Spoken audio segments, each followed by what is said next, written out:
Comment regarding Revelation as a schematic blueprint, an outline, a framework for understanding what's going on in the world and in the churches from between the two comings of Christ.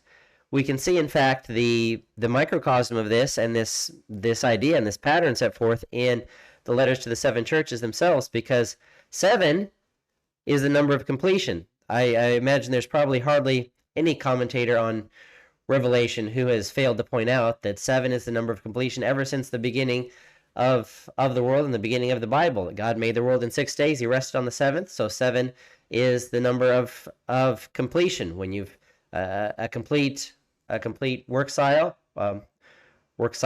Sorry. And so the 7 churches represent the universal church, and the issues that the 7 churches were dealing with, good and bad,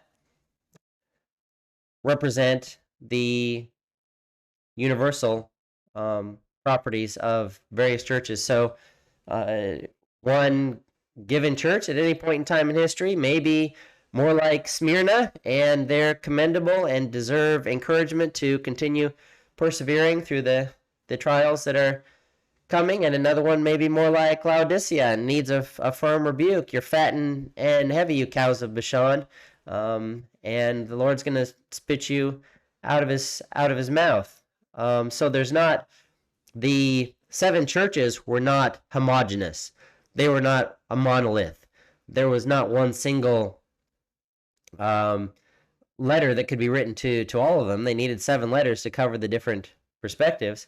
And so, likewise, throughout church history, if you're in the year 1000, and what's happening with the Church of the East in Persia and Central Asia is going to be very different from what's happening with the Europeans launching a crusade into the Middle East.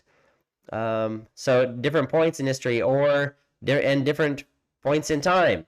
What's happening with the church in North Africa in the 4th century is the 5th century is a very different situation from the church of North Africa in the 14th century. So, like different times and places, different things are going on, and just like the 7 churches give you a blueprint for one of these churches may be more like you than the other ones.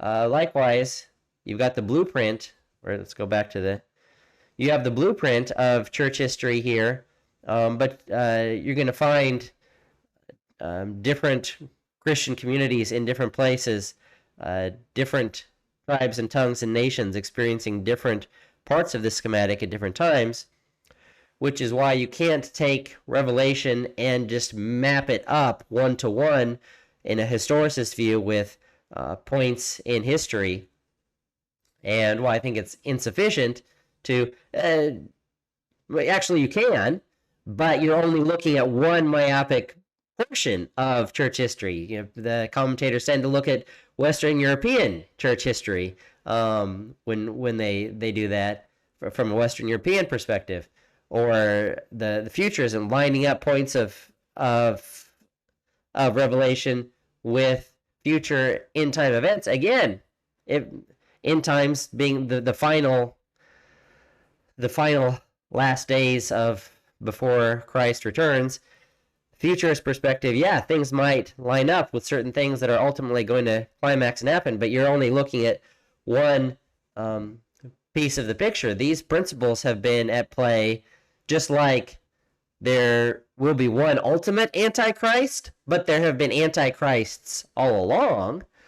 Likewise, you may have one ultimate epitomizing futuristic fulfillment, but these principles have been at play all along, so we can learn from the blueprint, learn from the schematic framework, and see how it applies in different ways, different times, as we apply the letters to the churches selectively.